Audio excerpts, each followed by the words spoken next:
Hey everybody, what's going on? Welcome back to Alfonso Speaks. Welcome to another interrogation. Before we get started with this one, like, share, subscribe, turn the bell on for notifications.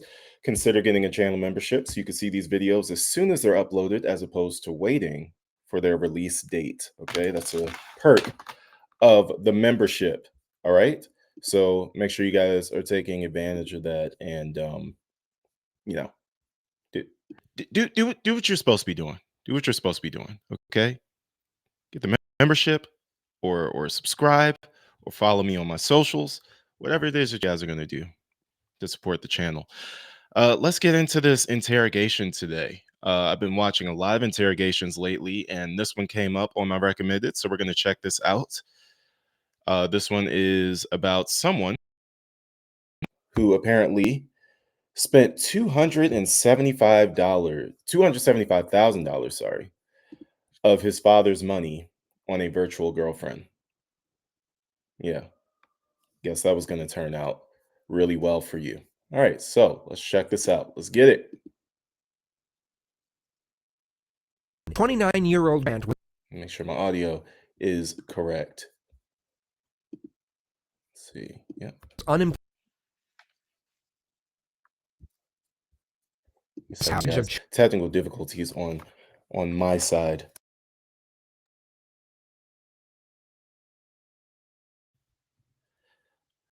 Okay, sometimes you just gotta unplug stuff and plug it back in. That's what you gotta do.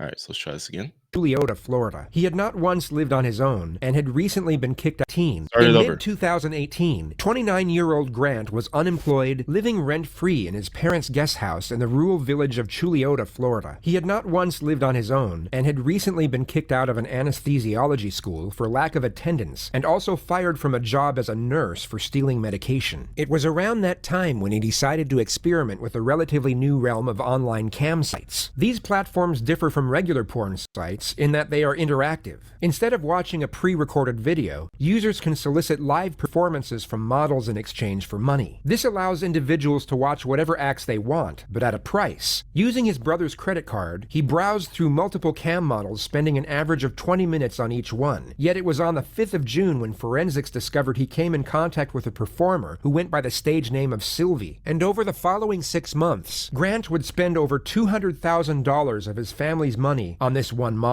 The entirety of his father's life savings that he had saved up from working as a pharmacist for over 30 years was gone. He had spent... Bro, this is some type of sickness, man. You know, I could never really even understand strip clubs, let alone virtual cam girls. Like I've been to a strip club a few times, and it just never does anything for me. It feels empty. Even when my wife and I went together for fun, it just felt empty. Like it's and no shade to not throwing shade in any strippers or anything. It's just, it's not for me. I can never really understand um what the fun was, I guess. Uh but especially not something like this, man. And to spend $200,000, well over two, almost $300,000 on a virtual cam girl is a little bit strange to me. I'm not gonna lie. It's a little bit strange to me. Let me do one of these. There we go. So we can see the whole thing, right? Um, yeah, we'll see how this this couldn't have ended well. You spend your dad's entire savings on this. That's crazy. $60,000 from his brother's credit card and had also taken a $65,000 loan out on the house. When his family found out, instead of calling the police, Grant He had did spent what? $6,000 of his 5th of June when forensics discovered he came in contact with a performer who went by the stage name of Sylvie. And over the following 6 months, Grant would spend over $200,000 of his family's money on this one model. The entirety of his father's life savings that he had saved up from working as a pharmacist for over 30 years was gone. He had spent $60,000 from his brother's credit card and had also taken a $65,000 loan out on the house. When his family found out, instead of calling the police, Grant was sent to a behavioral rehabilitation facility for online porn addiction. the more we try to run from shame, the stronger it becomes. When Grant got back from rehab on January 4th, his father presented him with a 2-page list of rules he was required to follow if he wanted to continue living at home. One of the conditions was that he cease all communication with Sylvia immediately, but it took just 3 weeks for the family to discover that he had broken the contract and re-established contact with the model via Twitter. On January 24th, when Chad Amato got home from work, he reportedly confronted Grant over his disregard, and the two of them got into a heated argument which almost turned into a physical altercation.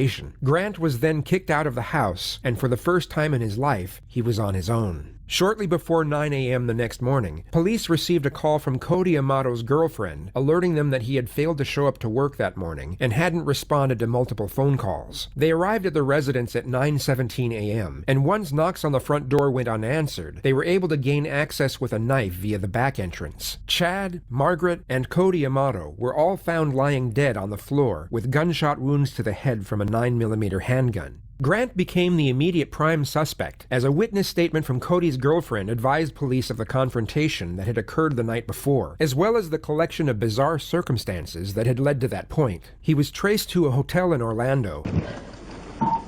You're being cooperative, sir. We appreciate that. Some Seminole County detectives want to talk to you, so we're going to get the handcuffs off of you. Nothing in your pants, correct? It's just a normal routine when we encounter someone that we want to make sure you're safe. Now we know you don't have any weapons, we'll get those restraints off of you. We're confident you've been cooperative, everything's good, so we appreciate that very much. It goes a long ways. He immediately agreed to accompany them to the police station and sit down for an interview. Reports stated that he wasn't made aware of his family's demise, nor was he advised as to what the purpose of the interview was for. Grant himself didn't once inquire, just reportedly sat silent in the back seat of an unmarked police car, staring out the window for the entire journey to the police station. Get you another water then. Thank you, sir. Thank you. Thank you, sir. Good.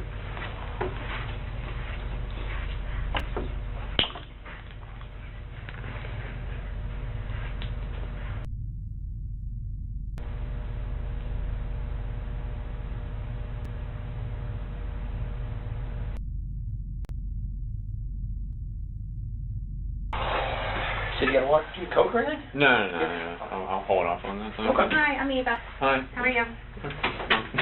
I'm here. Just to restate, he has not been told, nor given any insinuation as to why he is sitting inside an interrogation room, and has not once inquired himself.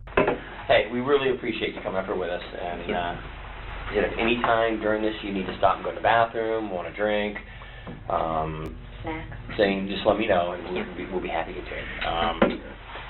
My name is Danny Anderson, and I'm a deputy Seminole County Sheriff's Office, as is Eva. The investigator's initial plan is to establish a friendly connection with the suspect, which can often be a highly effective tactical procedure to elicit a more detailed discourse. Yet on this occasion, something seems to get lost in the endeavor, which you'll just have to see for yourself when the time comes. This is one of the most fascinatingly aggravating interrogations to ever be released into the public domain. So we just want to talk to you a little bit, and we'll get this in and out, be on our way. Okay? Full name? My full name is Grant Tiernan Amato. What is there any special nursing degree? What you do, or? I have like other certifications. But I mean, with that, like I primarily worked in the hospital for I think 5 or 6 years. Well, I was accused of grand theft of the third degree back in June of 2018. There was no evidence ever presented. All the charges were dropped. I had been applying for jobs for the last couple weeks.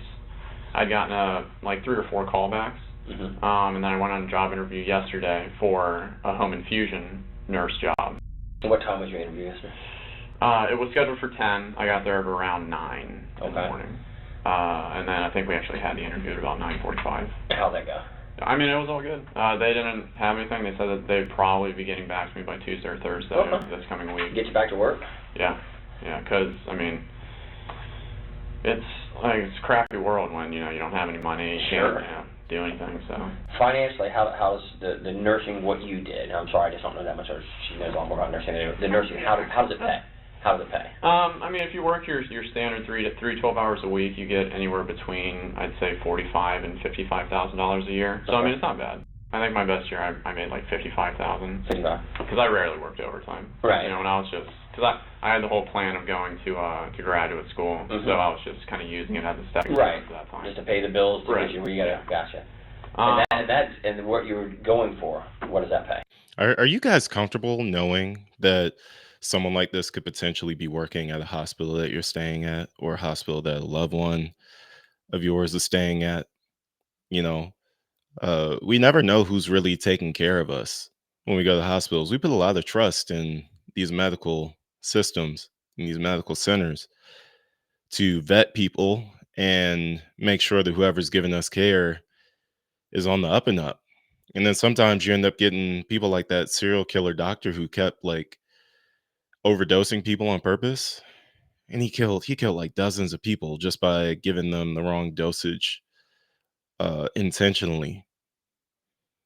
And then you have somebody like this who, you don't know that they're, capable of doing something like what he did, but he is working in a hospital every day. And then he gets fired for grand theft, for stealing, for the same thing that really got him in hot water with his family in the first place. And then, one thing led to another. Nurse anesthesia pays, base like about 150 up to 175. Okay. High school, where'd you go? I went to Timber Creek. How were you raised? High school and the first 2 years of college, I was A, B, C. I was in honors in the major program for UCF. Girlfriends? Girlfriends. I had, like, my high school sweetheart girlfriend for about 5 years. And then ever since then, no, like, official girlfriends, no flings or anything like that. Dates here and there? Dates occasionally, but, not really. Kind of focused on, like, just getting through the life goals that, I wanted to achieve. What do you like to do? What do I like to do? I like to watch anime. What is it? I'm sorry. Sorry. I don't know what it is. I thought you said MMA. I'm like, okay, and then when you start explaining to it, I guess heard it. I'm like, no. It's animated.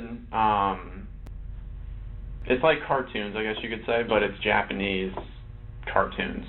It is in Japanese, and then they subtitle it. Yeah.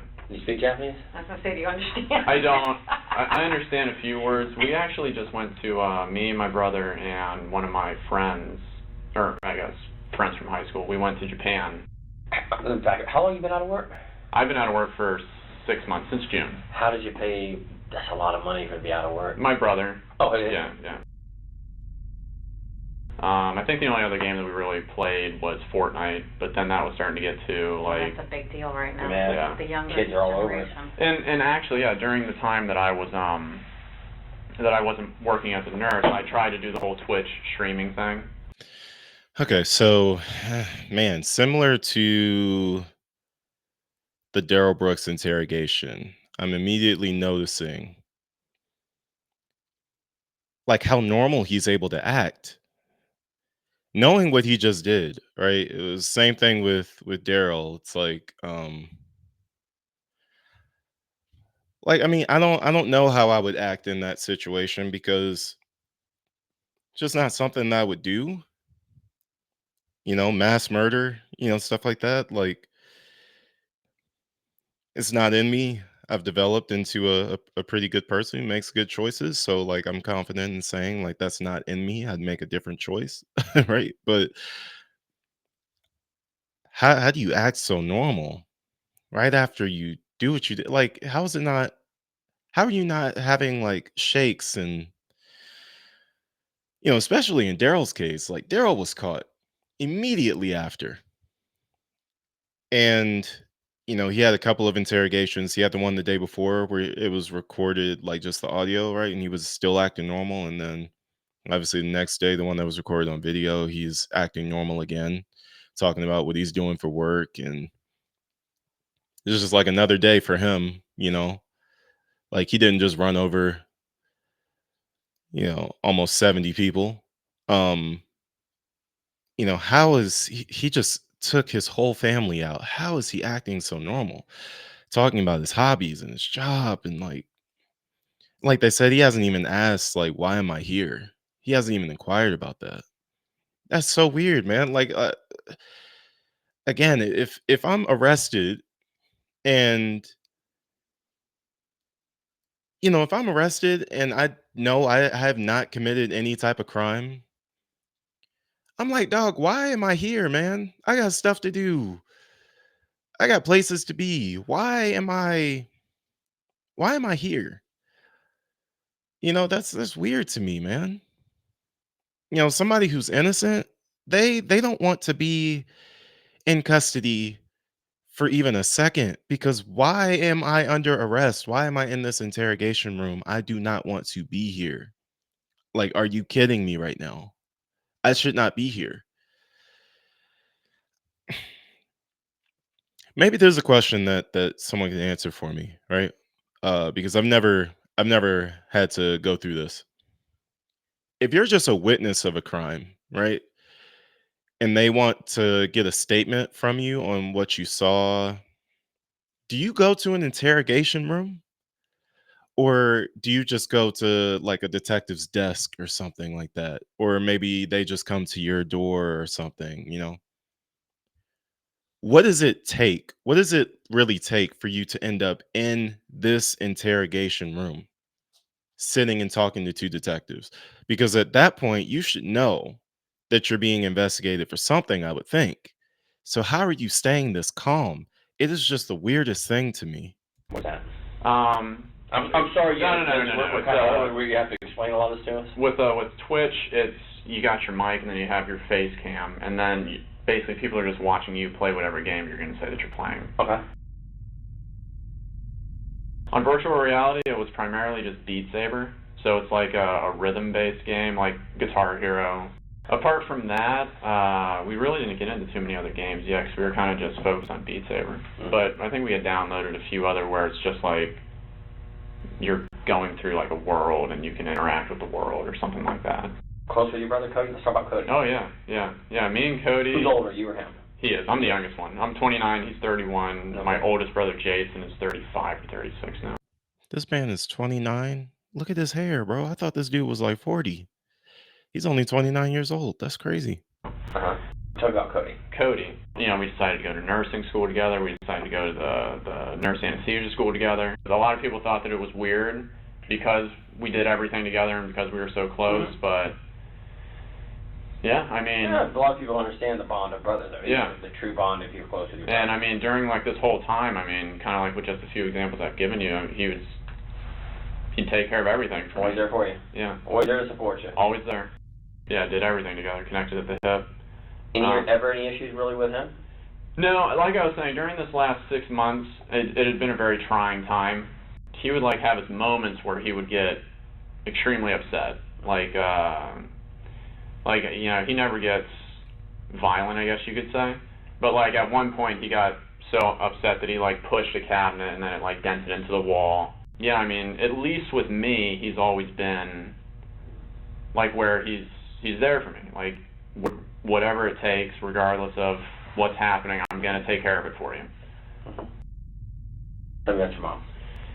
My mom has It must have been a bizarre sight for the detectives to witness, when a man who had just allegedly shot his mother in the back of the head gave a reminiscent smile when she was brought up in the discussion. She's always been it's kind of like Cody, she's always been the one that focused on me, and were you the baby? You were truly the family baby? For my mom. For the Chiefs? Yeah. Okay. For my mom. Mom's favorite? Yeah. Countless times my dad would like come up to me and he'd make like me feel like he'd try and use things and word things to make me feel guilty so that I would, do everything that I can, like get a job. Almost like a motivation. Right. And he'd tell me time and time again that, you're her favorite. I mean, she would do anything for you. Mm-hmm. And I mean, it's like, yeah, I don't need to hear that. I mean, that's not what would motivate me. Sure. But no, with mom, I think we yelled at each other a grand total of like 3 or 4 times my whole life. Never any issues. I mean, it was always, like, if there was somebody that I could talk to and, like, Cody wasn't available, I'd always talk to my mom. I'd always let her know what's going on. Yeah, I mean, she would help me out through anything. Okay. Tell me about Dad. Dad, What does he do? Dad's a pharmacist. Okay. He works for CVS. He's been a pharmacist for, I think, 35 years or so. Again, they're asking all these questions about your family, and you've yet to ask, why are you asking these questions about my family? Why am I under arrest? That to me is a clear sign that you had something to do with it. It's like these little, little things that you notice. Again, put yourself in the shoes of if you're innocent and you don't know why you're under arrest. You're just chilling and all of a sudden cops come and pick you up. And now you're wondering, why am I in this interrogation room? And why are you asking me about my family? Like, are they okay? What's going on? Like, can I call them? Like, what is happening here? Why am I here? The question isn't coming up. And I would think as a detective, that would be like a telltale sign of like, okay, either something's very mentally wrong with this guy, either we have our guy, or it's a combination of both. My dad was a very, like, angry, violent type person. Overbearing. Overbearing, like baseball practice. And I've noticed he keeps talking about his dad and mom in past tense. Like at first, like when it came to Cody, he was talking about him in present tense as if he was still alive. He was like, "Yeah, Cody's 31, I'm 29." Everything he said about his mom and dad so far, he's using words like was, past tense words. So that's a giveaway as well. It'd be like 4 or 5 hours, and he's hurling the ball as fast as an adult can, and we're like 7th to 8th grade trying to catch this stuff. Belittle you? He would belittle me when I was younger. The problem, I guess, was that I was always like the jokester, the one that could calm everybody down, make everybody smile. If there was a heated situation, I could say a joke or something and then make everybody kind of move past it. And I was just in the point where it's like, I'm hearing, all this stuff from Dad. I'm seeing how much Cody's helping me. Mom's stressed out with her job. And it's like I'm not doing anything. When's the last time your dad put his hands on you? The last time my dad put his hands on me would be, I'd say, kind of the middle of December of 2018. What happened? It's because, with all the money that had been getting spent and... Just to be clear, the CAM model has not yet been brought up in the discussion. The money being spent, in this context, would simply be his living expenses. I guess just a mix of everything that I've been saying, just kind of boiling up in him. And the fact that to him, it seemed like I wasn't concerned about it.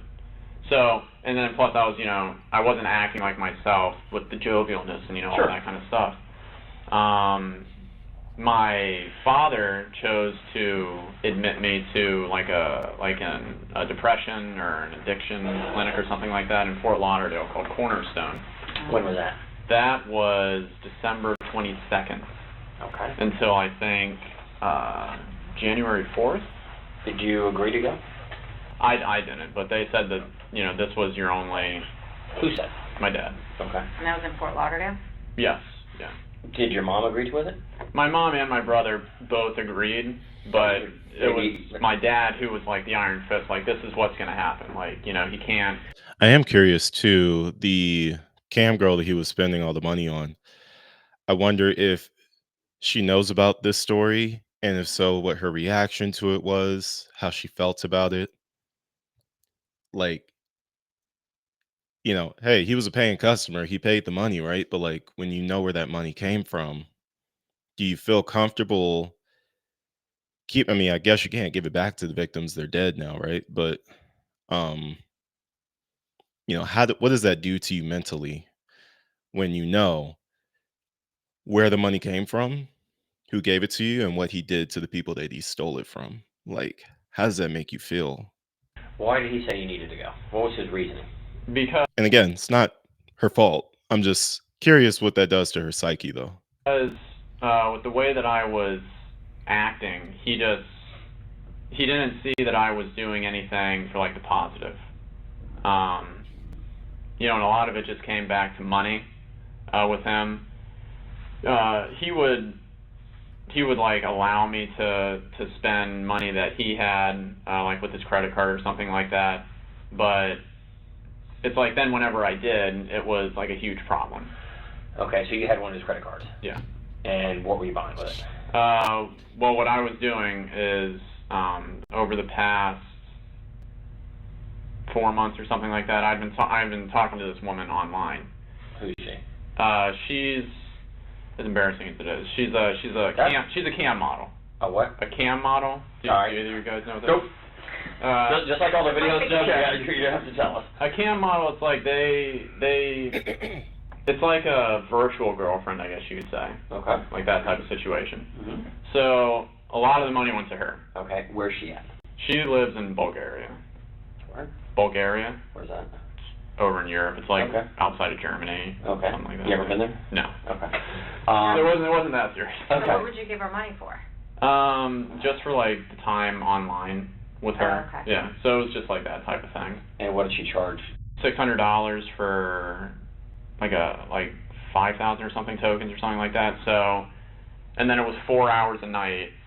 So I mean that's basically just where all the costs went to, was you pay real money for the tokens, and you use the company's digital currency for that.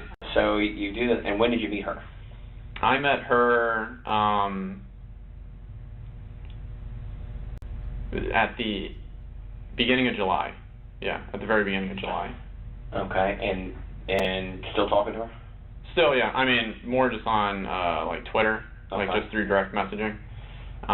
Again, cell phone service doesn't work, so it's like I can't use the chatting like that. How much do you think you spent on this? Because it seems kind of pricey. Yeah, probably close to like $200,000, I'd say. $200,000? Yeah. And where'd the money come from? Money came from me, my brother, and then my dad. Did they know where the money was going to? They didn't know that it was going to a cam model. I was saying that it was going towards my Twitch streaming, like advertising, like putting my name out there and that type of thing. So I guess to like bring it all back with why I was brought to Cornerstone, it was a mix of all of those things. It's like he felt like, he felt like You need to be grounded. Yeah. And so then I was there, I spoke to like the therapist and psychiatrist and all that stuff. I didn't need any medications for anything. They had analyzed it as, this is an isolated event. You've been out of work, you have this PTSD from the whole getting arrested thing, and I mean, the last thing on my record was, I think, a speeding ticket back when I was at UCF.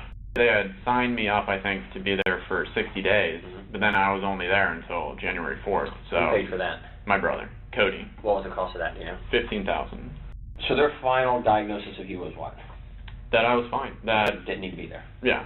That I was fine. I told them all about like my living situation and how it had been stressful, and then it got better, and then now it's just stressful again. But they had all just said that it was just this isolated event. Situational PTSD from. Right. When I got back, that's where my dad started to get really kind of overbearing, and I mean rightfully so. I know what I did, but it's like with him, it was every single day, hours a day. Hours a day.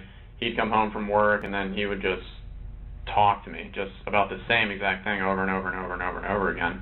When was the last time that you and your dad did have, a heated conversation? It would be Thursday, because one of his rules was that I wasn't allowed to talk to the woman anymore that I had been talking to.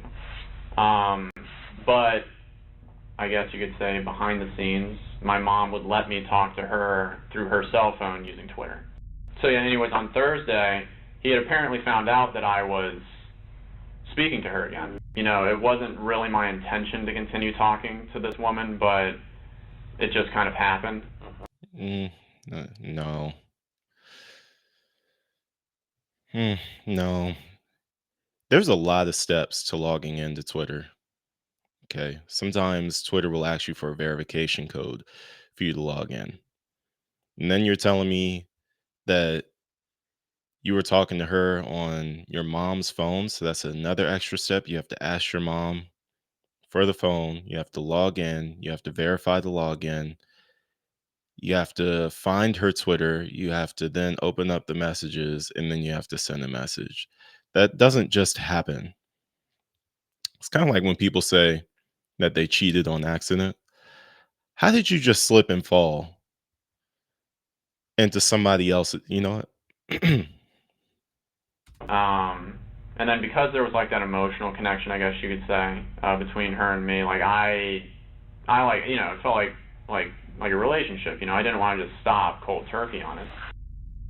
So Thursday, you're home all day Yes. with your mom. She works at home. Correct. Yes. Your dad's at work. What's his normal work hours? He works until, I think he had to go in early that day, because he had to start like doing overtime or something like that.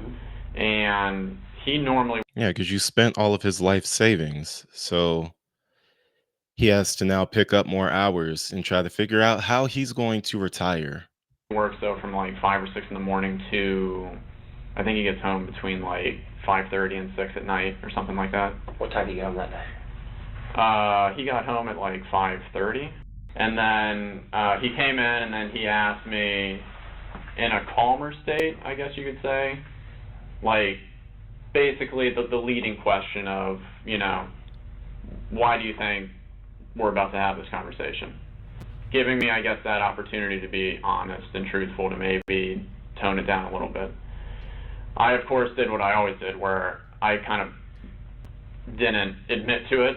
And then he came out and he told me that I'd been doing that. He had proof. Yeah. Have an argument? Yeah. He kind of, you know, pulled me up from the couch, and then he was yelling at me to pack my shit up and just get out of the house. That he was the one who had to be the hammer, and that, you know, why am I making him have to go through this, and all this other kind of stuff. Okay. I had my argument, and then I'm packing my stuff. I'm, you know, taking it out to the car. It took me like a couple hours to get as much as I could, just kind of out into there. So I left. And then What time do you think you left about? oh god, 9 or 9:30 or so. He goes on to state that he met up with his brother soon after on the side of the road. And what was the conversation? Conversation was basically that he was brought up to speed, you know, and that he would take care of it. He was brought up to speed by what? This is Grant attempting to frame his brother for a double murder-suicide. You will see this quote brought up repeatedly from this point forward. He was brought up to speed on like why I'm out here. Who brought him up to speed? My mom. Oh, so she talked to him? Yeah. He told you that mom had talked to him? Right. Do you think that's why Cody left work?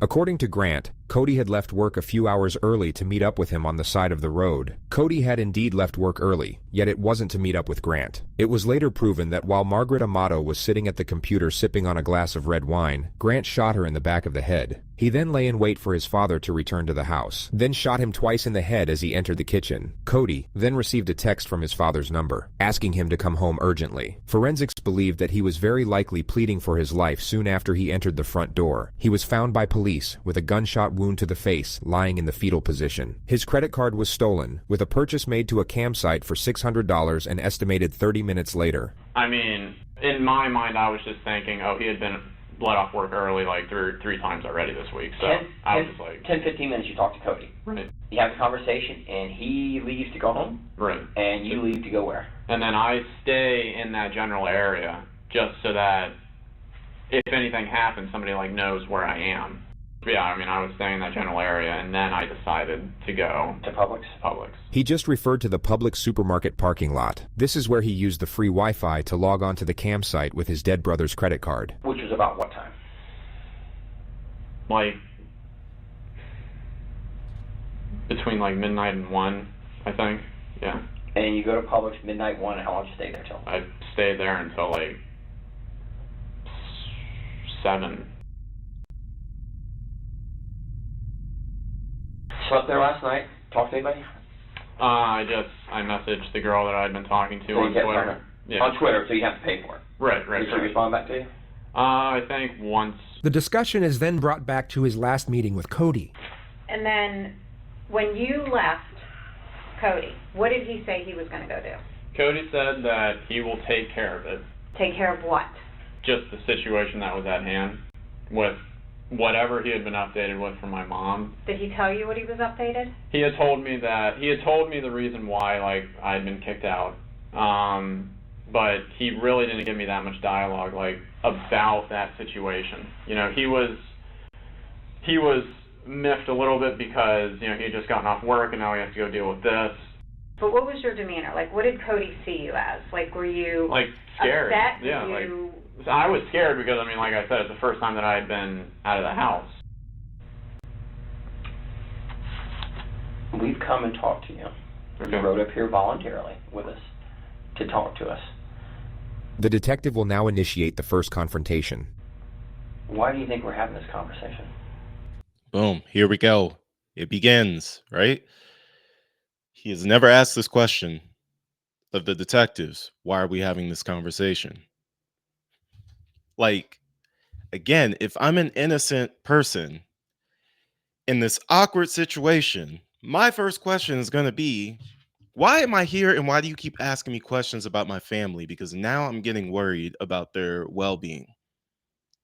I haven't heard from them. I haven't seen them. They're not here. I haven't gotten a phone call so I can call them. Why are you asking me about my family? What's going on?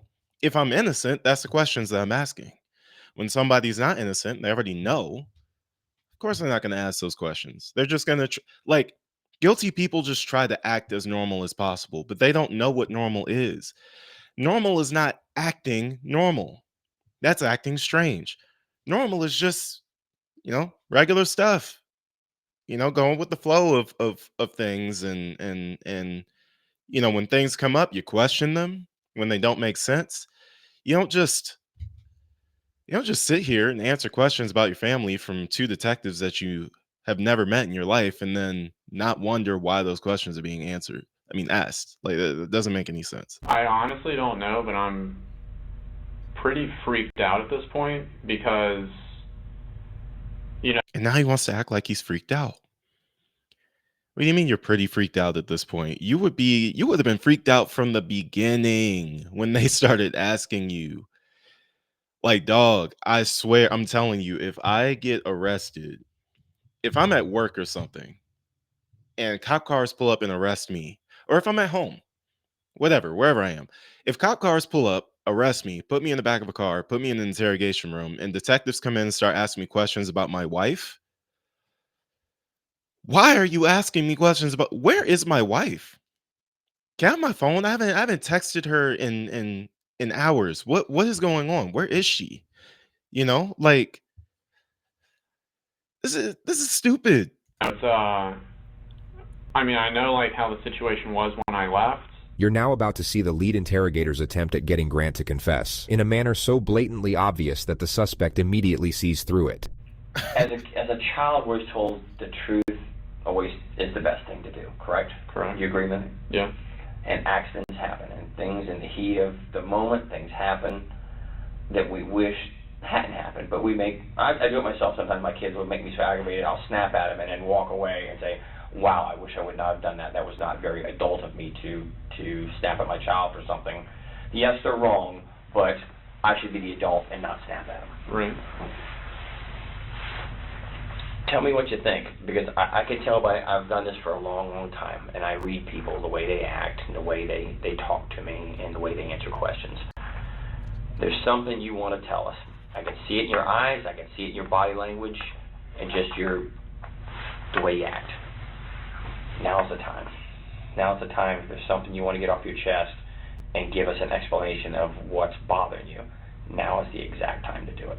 And I'm giving you that opportunity right now to tell me something you want to get off your chest. It's there. I can see it in your face. I can see it in your eyes. You kept out about that night. You're upset about it. You've been that since we've talked to you. I can see there's something been bothering you.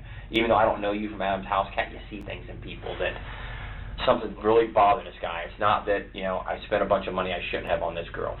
Bro, you got to let him talk. You got to let him talk. Like, the detective's doing a little bit too much talking. And now, I've never been a detective or interrogated anybody, but from watching as many interrogations as I have, I can see what the narrator is saying about how he's fumbling this away. Like, he's doing too much talking. You have to let You have to let the suspect do the talking because eventually their lies start tripping up, all over each other, and then the truth comes out. So be it. You did. It's over with. Money can be made back. Something's bothering you. I'm just worried about what is all transpiring from this. I think at this point right now, to be honest with you, Grant, you know what it is. It's in your eyes. Your eyes is the view to your soul, and it's in your eyes. And it sounds stupid, and people don't believe it. Like I told you out there in the car, did I not tell you? You may not like what I say, but I'm going to tell you the truth. I'm going to tell you the truth every time, because I can walk in front of anybody in God and say, I don't care. I told him the truth. And we usually know answers before we ask it. Right. Me and Eva knew everything before we asked you the questions. Why don't you tell him that? Now's the time to come to Jesus, be honest, because you're holding something back. I can see it in your eyes. People don't believe that the police will help you, but we are actually here to help you with issues you may have. I think something happened, and you don't want to tell us, but right now is the time to get it off your chest. And I really wish you would, because it will make you feel better in the end. See, this approach would work with a parent with their child. Like if I already know my son has done something, and I'm like, I'm just asking you to be, forthright with me because I already know. If they continue to lie to me, that's fine, because I have the right as the parent to ground them anyway. But in the justice system, that's not how things work. You can't just say, oh, you're not telling me the truth. Well, hey, man, I'm going to convict you anyway, throw you in jail. It's you can't really do that, right? You're trying to get that confession out of them so that you can arrest them and keep them incarcerated until their trial.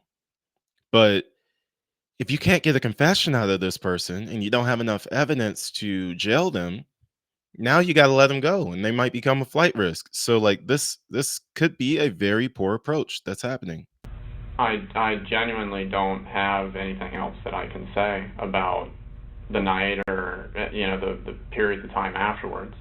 There's only one opportunity to make that good impression, and if we've done something we shouldn't have done, you fess up. You caught your hand in a cookie jar. Detective Dan's approach here is so incredibly outdated and predictable that it actually seems to boost the suspect's confidence. It's the detective, in fact, who gives off a nervous disposition. He'll begin stumbling over his own words while simultaneously mixing up his analogies, which never made a great deal of sense to begin with. You do it. Now, is there anything else that happened at the house that you didn't tell us, that you've left out, or we haven't asked you, that would be of importance? Or during the time that you drove around for those few hours?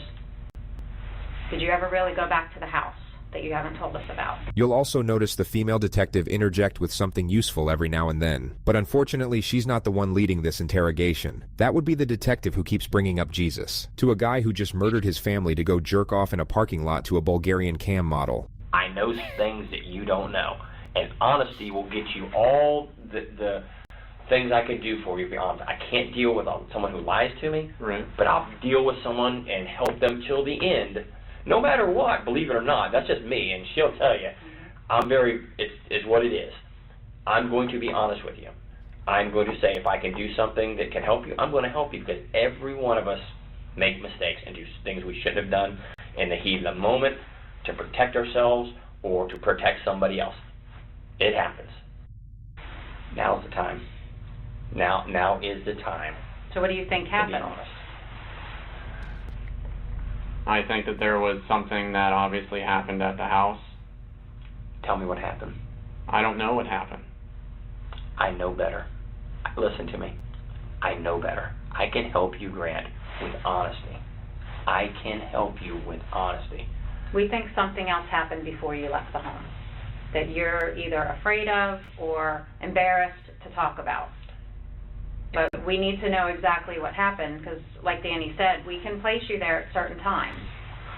And so we need to know what happened before you left that house, because you didn't leave with everything being okay. I honestly, I don't have anything else that I can really say. I mean, I don't know. Do you even know why law enforcement got involved? Like what brought us to that home? No. Once you start telling me something that's truthful that I know, then we're going to have a conversation of exactly what happened. I mean, you're a smart guy. You know something's happened at your home. You have law enforcement here. You haven't heard or gotten any emails from your family. I'm just scared as to what the answer is. Well, you need to help yourself by filling in the blanks of what happened that night so we can give you the answer. Did anything more happen with you and your father besides him grabbing you up from the couch and yelling at you and kicking you out? Anything at all? Did he harm you, hit you? No. Draw any weapons on you? No, he didn't do anything like that. I mean, he was just yelling. This is the time to come to Jesus, to be honest, because you know more. I'm looking in your eyes. Your eyes tell me exactly that you are hurting inside. I get it, brother. Yeah, that strategy is not working, my man. You let the cat out of the bag a little bit too early. If you guys remember what Detective Carpenter was doing, he was like, he kept making it, it was a psychology game for him. He kept making it seem like, hey, Daryl, I feel you, man. I feel you. That stuff you're going through with Erica, it's not even fair. You know what I mean? And then he just pulls the rug out from under him and says, so how'd you get out here? How'd you get from Waukesha to Milwaukee? Like, he set it up perfectly. Like, it was a slam dunk from Detective Carpenter. Man. And the crazy part is he's now the lead detective. He's stuck in a loop. Like, you can't put those words back in, right? You've already let the cat out of the bag about what you're investigating. You could have asked more questions. Like, there's so many more questions you could have asked. Like, hey, have you ever gotten violent with your father? Have you ever gotten violent with your mother?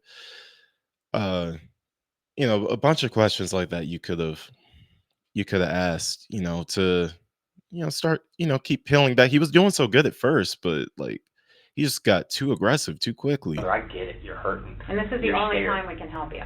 Because once we get to a certain point, there's nothing I can do. It's in the hands of who has it. Nothing I can do. Honesty is always the best policy. You get caught stealing a car, you admit to it, I get it. How can I get help? What can be done to help me? And let me tell you the rest of my story. You're holding back. And if something happened that you were defending yourself, then we need to know that. If you were protecting yourself because you were in fear, then that makes sense. But we need to know exactly what happened for you to protect yourself. You can't minimize this. Once, a wise man told me one time, once a bomb goes off, you can't defuse it. The detective's wise man friend was clearly a specialist in nuclear fusion, yet most people would already comprehend that a bomb can no longer be defused once it has exploded. You can't. That's already out there. Now is the point to say, how do I put Band-Aids on myself to minimize the injuries I have? And we're giving you that opportunity.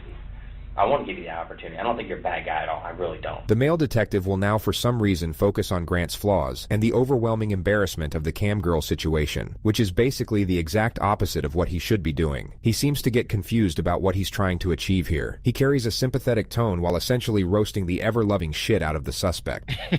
I think you're going through a very stressful and emotional time right now with being out of work and just dealing with all the problems with the arrest. You're probably not used to depending on somebody to pay all your bills. So now you have to do mom and dad or have to give you money.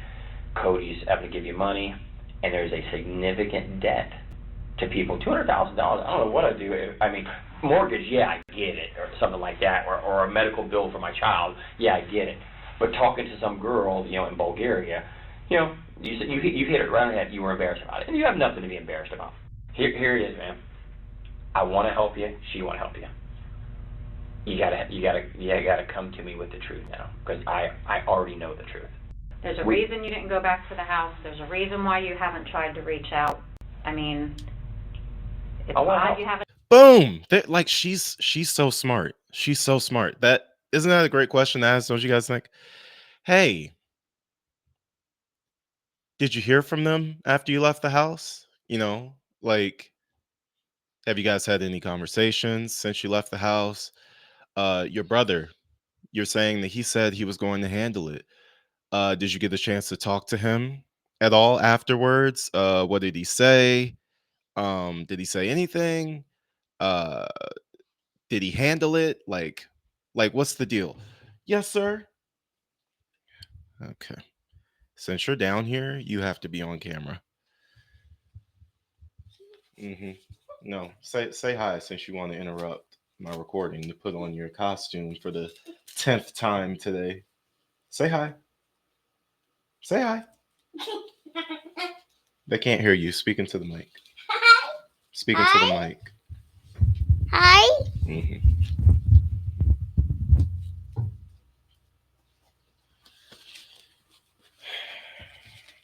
All right, Blue Beetle.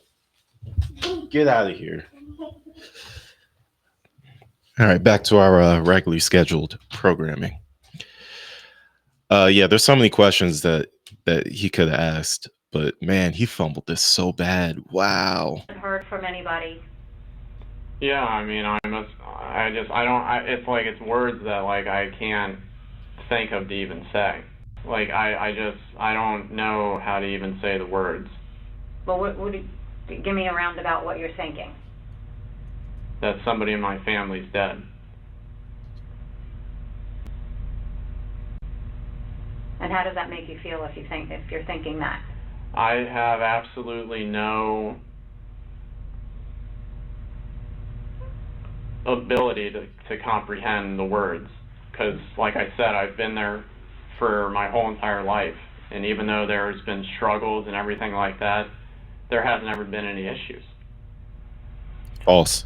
There's never been the struggles or the issues like happened Thursday. Never for you. I believe you 100%. I believe it's never been like that. But something happened Thursday, unlike anything you've ever experienced in 29 years of your life. Never. And maybe you felt that was rock bottom for you. You were getting kicked out of the house. Your father gave you an ultimatum. I mean, that's... The female detective will now carry out what the male detective was probably trying to do a few minutes ago. She will afford him justifications for the crime, making the gravity of admission less intimidating. You're already dealing with the debt, and, now you have to stop talking to this girl, and now you're being kicked out of the home. I mean, I can understand how you would feel. I mean, that you'd want to lash out, or, if something happened, you'd want to defend yourself. Sure. Absolutely. But we need to know what happened. I mean, I can tell that you guys are like leading me into a certain way of what... The only thing we're leading you to is wanting to get the truth from you. Not trying to make you say something that's not true, that's not accurate. The truth, the end. That's it. That's all we want, is the absolute truth. I genuinely don't have anything else that I can say about what transpired during the nighttime. So when you left your house, everybody was fine. Yeah. And when you left Cody, everything was fine. Well, we got called to the house because Cody didn't show up to work. So law enforcement goes over there, and can you tell us what we found? No, the only thing that I was told was that Cody would take care of it for me. And that's all that I know. So if anything happened in the home, to bring law enforcement there, what would you think happened? That there was a shooting. Between whom? Oh, wow.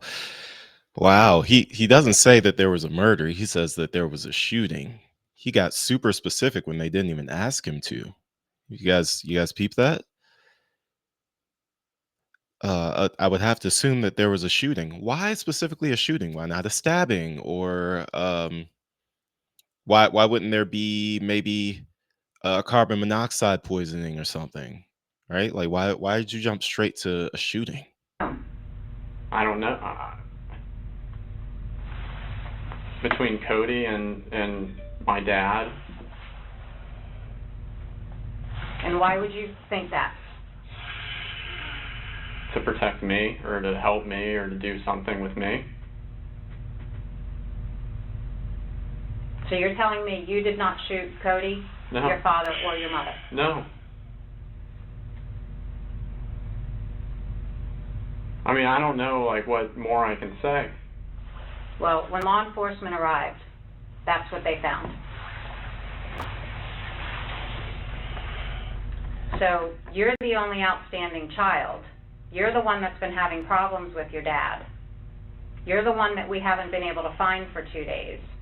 Do you understand now why we would be questioning you about this? Yeah, but I mean, I wouldn't, like, I wouldn't be saying, like, all, like, I don't know the way to, I don't know, like. Now he's stuttering. This could have gone so much better if she was the lead detective on this one. Sometimes a woman's tenderness is really all that's needed to get the truth out of a man. And he went too quick to, like, the sermons, which, as the narrator said, like, why are you preaching the love of Jesus to a guy who just killed his family and immediately after went to go watch a cam girl in the parking lot? You think that guy has religious morals and ethics? No, absolutely not. So, like, what are we doing? What's he even say? So if anything happened in the home, you believe it would be Cody and him? Yes. Because I don't have, access to anything. We know that Cody didn't shoot your dad. We know Cody didn't shoot your mom. We know Cody didn't shoot himself. There's something. And you still haven't asked us the condition of them or anything. That's because I don't know what the normal proceedings are, but The normal proceedings are for you to be honest about what happened. And then we help you understand everything that's going to go on from here on out, of what our responsibilities are. And we don't believe you're being honest. We feel that you are leaving something out about what happened in that home. And the evidence tells us what happened in the home. But you need to fill in the blanks. The suspect's composure was finally starting to slip. This was the perfect moment to draw out the silence to see how he'd respond to the pressure. Here's my hand for honesty. I am an honest guy. I'm going to be honest. And when it's all said and done, I'm going to be honest to the very last day that I deal with you. And then when this investigation continues, I'll go on to the next person and be honest with them. I can only do so much with honesty. Honesty. So what are you not telling us? What happened at that home that you know? Did you leave the house with your brother Cody looking like that? Or did you leave the house with your father looking like that? Or your mother? Dude, she is good. She is good. Oh man, she's bringing that heat. She brought out the photos. She's like, no, you're gonna look at them. This is how we found them. You're gonna look at them. Isn't that insane, guys? Seriously. She's good. She's so good. If he shuts up for the rest of this interrogation, light work. Is that how you left your family? No.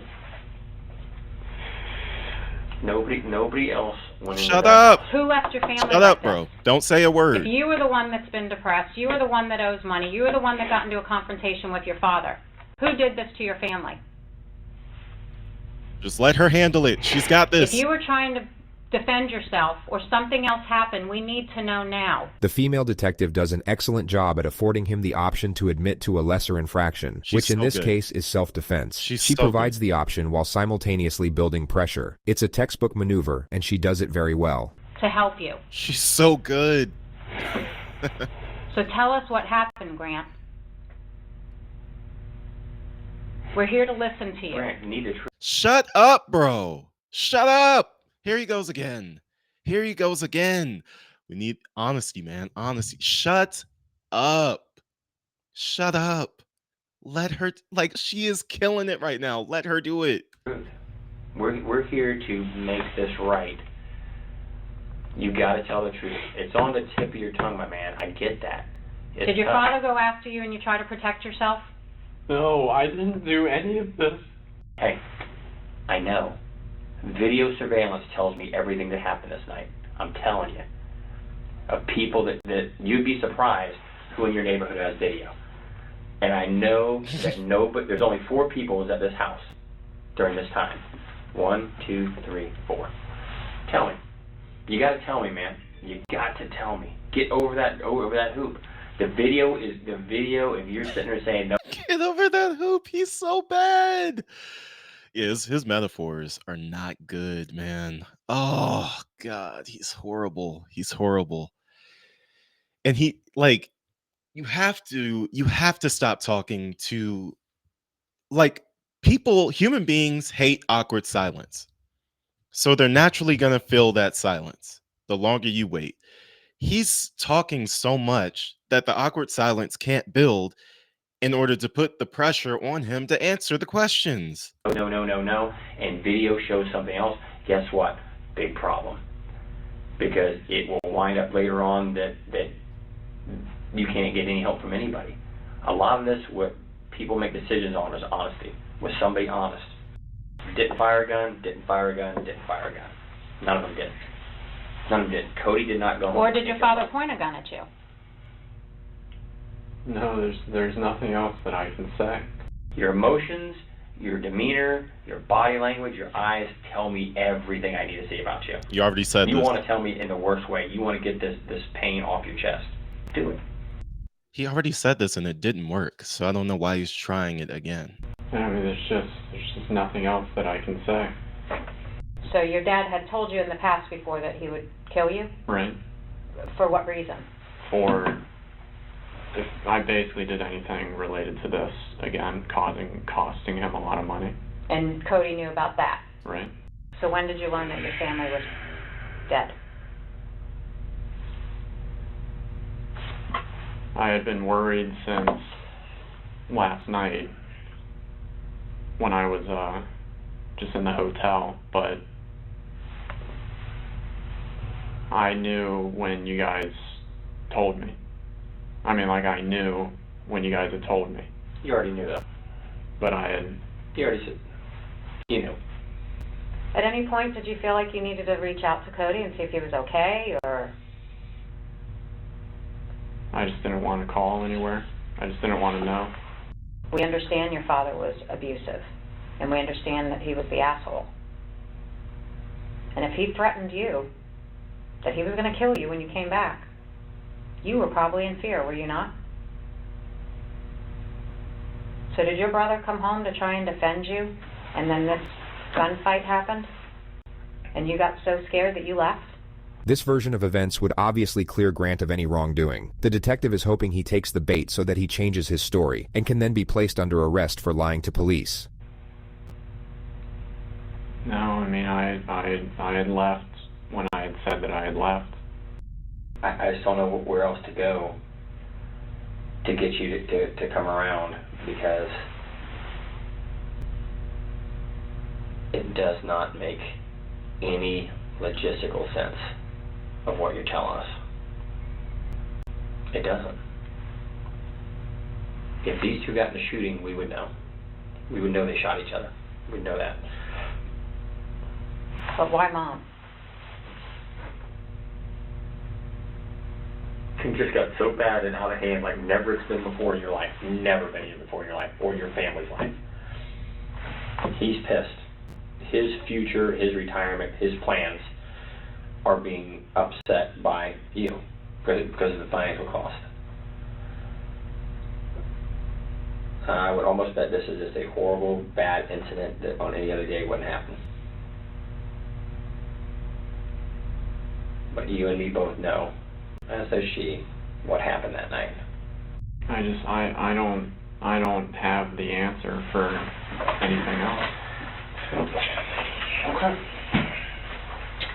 This is the last time before I'm gonna walk out and then I'm done. Then I'm done for good. When I'm done, I'm done. I don't have anything else that I can say.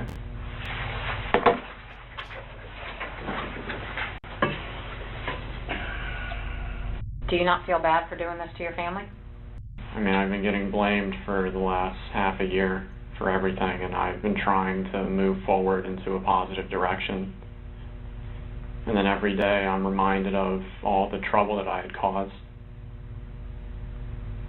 And then I keep being told the same thing over and over again, but there's nothing that I can do to change it. Do you regret doing this to each one of your family members? I didn't do that to each one of them. Here, you sit in my seat for a minute. Sit in my seat. Get out of it. Here, sit right here. Come here. Sit right here. Get out of that seat. Sit right there for me. The suspect still isn't sitting in his seat. Two things that happened here today. Two things. You're a guy swimming out in the middle of the ocean, and we're going to give you one of two things based on you. You can have a life preserver to keep from drowning, or you get the boat anchor. That doesn't mean anything to him. You want? That doesn't mean anything to Because him. we will give you whichever one you ask for. The life preserver, the boat anchor. No, I want the life preserver, but I've said everything that I can. You want it, and I believe you do, but you have not said everything you can say. But there will be a time where you ask for that life preserver. I can't give it to you. I can't. Once I cross a line I gotta step over, can't do it. Won't do it. Think about that. I want to talk to her for a minute. Think about the last life preserver I can give you. Think about it. I wonder if he handles all of his interrogations this way. How many suspects walk out of an interrogation without being detained because, he's not handling? Maybe this is the first time he's seen something like this, or maybe these tactics he's using, they usually work. I don't know. But this has been very bad. Take a few minutes just to reflect on it, and then we'll come back to you in a couple of minutes, and then we'll go from there. And what happens is what happens. Fair enough?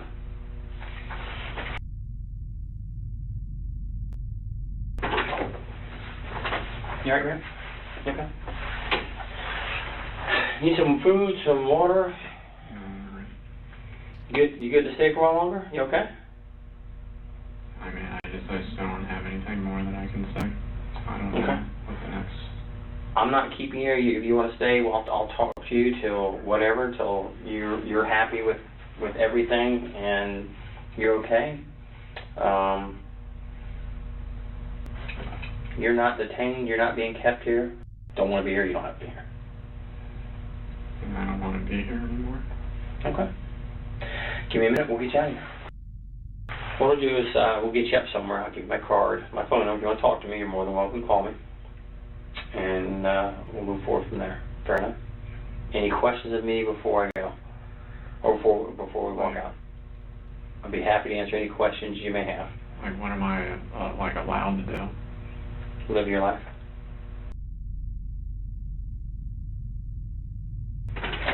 Hey man, we're right there at it. Jason's here. It's going to be a few more minutes. What I need to do is just for our investigation, get some pictures of you. We're going to collect your clothing. As soon as that's done, we'll get Jason here to talk to you.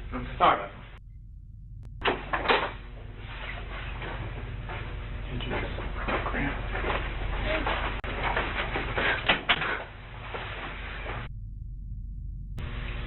All right, so I take it you know what happened. Yeah.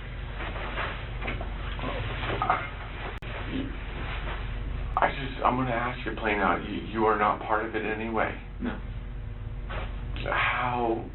When's the last time you saw everybody?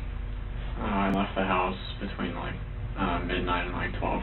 This is actually a good strategy. Have the family member come in and talk to them. Maybe the pressure of seeing somebody you love, maybe that can break you? I don't know. Let's see what happens. 30. Nope. I want to believe So he tells them the same story that he tells the detectives with no emotion. Okay. everybody. I left the house between like midnight and like 12:30. I want to believe you, Grant, but you're the last person that I could put in that house. And I know what happened over the last 6 months. Who else can I blame? How are we going to find out who did this? I don't know. I don't have the answers. The shit you did, you could have been in jail. You would have been in jail for years. I know. And they covered it up for you. I'm scared for you, and I'm scared for myself, and I don't feel comfortable with you being around me alone. I'm sorry. I understand. I could take you physically, but if you have a knife or know where a gun is, I'm fucked. I need you to be honest with me, man. I need to have closure. I was told that you would not have access to be able to contact this woman. Why do you feel the intent to still contact her? It was just the whole emotional thing. I mean, that's all Okay, that I can say. so are you saying that you love the woman? I feel like I did, yeah. Okay, you feel like you did, so you don't feel that way now? Well, I mean, now it's pretty much, I mean, it's not what it used to be, is all I can say. Because she's aware of what has happened in the last several months. Right. It hurt, right? Well, yeah. Yeah, because you can't carry that persona that you carried before. I do love you, though. Just remember that. Just like Mom, Cody, and Dad loved you. Nobody loved you any more or any less.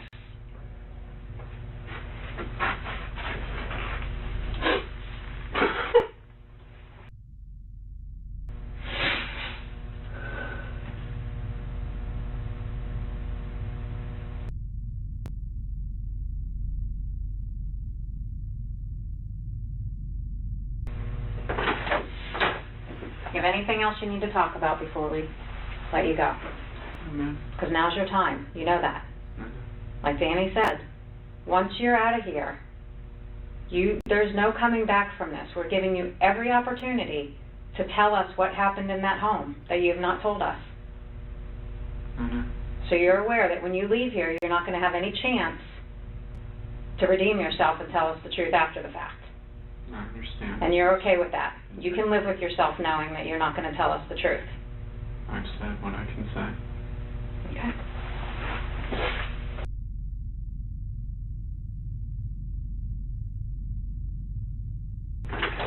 You ready, man? Yeah. Question for you real quick. You don't want to hurt yourself. You don't want to hurt anybody else. No suicidal thoughts. Okay, come on, bud. Grant was arrested 9 hours later at his hotel. His trial began on August 12, 2019. Grant Amato. Wait. How did they arrest him 9 hours later? What evidence did they have? That's a big plot hole right there. Was so obsessed with this woman. You're going to see from the evidence in this case, at 2:53 a.m. on January 25th, after leaving the house that contained the 3 dead bodies of his family, the defendant goes to a nearby Publix parking lot, logs onto their Wi-Fi, and uses his dead brother's USA checking account to pay $599.99 to get onto Sylvie's website at 3:02 in the morning. That's what this case is about. It's about his blind obsession with this woman, the end of the world as he believed it to be because of his family, and his absolute contempt for those that he held responsible. Verdict: we, the jury, find the defendant guilty of first-degree premeditated murder. Grant Amato was sentenced to life in prison without the possibility of parole. What in the world, bro? Okay, that was such a sudden ending. But okay, so yeah, a really bad interrogation, but ultimately justice was still served, thankfully. But that could have been, I wouldn't even say that could have ended badly, because like uh, how else would you have I mean, there's no other suspects, and they didn't shoot themselves. So guess like the jury was like, yeah, yeah, we're pretty sure it was him too. But man, what a terrible interrogation that was. God. Let me know what you guys think in the comments section. Like, share, subscribe, turn that bell on for notifications, follow me on my socials, and once again, consider getting yourself a channel membership so that you could see all of my videos as soon as they're uploaded instead of waiting for their release date. You guys stay safe, stay blessed. Don't murder your families. And I'll see you guys next time. Bye.